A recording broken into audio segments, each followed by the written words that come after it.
வணக்கம். மேகதாதுவில் அணை கட்ட உச்சநீதிமன்றம் எந்த அனுமதியும் வழங்கவில்லை என்று நீர்வளத்துறை அமைச்சர் துரைமுருகன் அவர்கள் விளக்கம் அளித்திருக்கிறார்.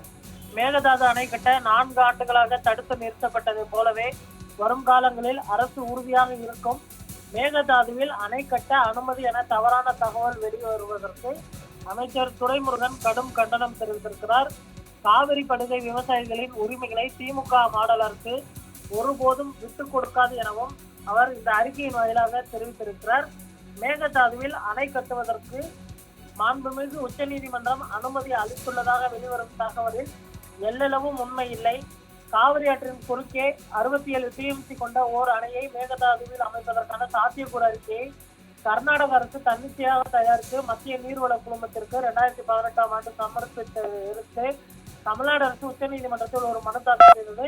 இந்த திட்டத்தை மேற்கொள்வதற்காக தேவைப்படும் சுற்றுச்சூழல் தாக்க அறிக்கை ஆய்வு வரம்புகளுக்கு ஒப்புதல் பெறுவதற்காக ஒன்றிய சுற்றுச்சூழல், வனம் மற்றும் காலநிலை மாற்ற அமைச்சகத்தை கர்நாடக அரசு கடந்த 2020ஆம் ஆண்டு அணுகிய போது மற்றொரு மனுவை உச்சநீதிமன்றத்தில் தாக்கல் செய்து தமிழ்நாடு அரசு தடுத்து நிறுத்தியது. இதைத் தொடர்ந்து கர்நாடக அரசின் நிதிநிலை அறிக்கையில் மேகதாது திட்டத்திற்கு 1000 கோடி ரூபாய் நிதியை ஒதுக்கிய போது தமிழ்நாடு அரசு தனது கடும் எதிர்ப்பை தெரிவித்ததோடு அதற்கான எந்த விதமான அனுமதியும் அளிக்கக்கூடாது என்று ஒன்றிய அரசையும் காவிரி மேலாண்மை வாரியத்தையும் ஒருமனதாக நிறைவேற்றியது.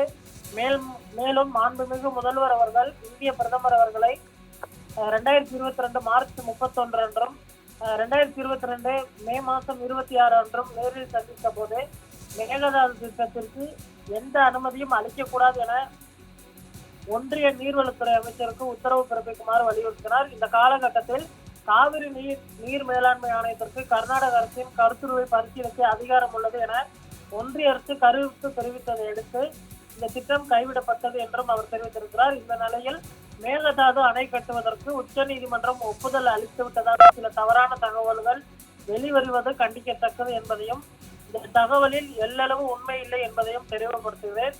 முதல்வர் அவர்கள் தலைமையில் செயல்படும் திராவிட மாடல் அரசை பொறுத்தவரை காவிரி டெல்டா பாசன விவசாயிகளின் உரிமைகளை ஒருபோதும் விட்டுக் கொடுக்காது என்றும் இந்த அறிக்கையின் வாயிலாக அவர் தெரிவித்திருக்கிறார்.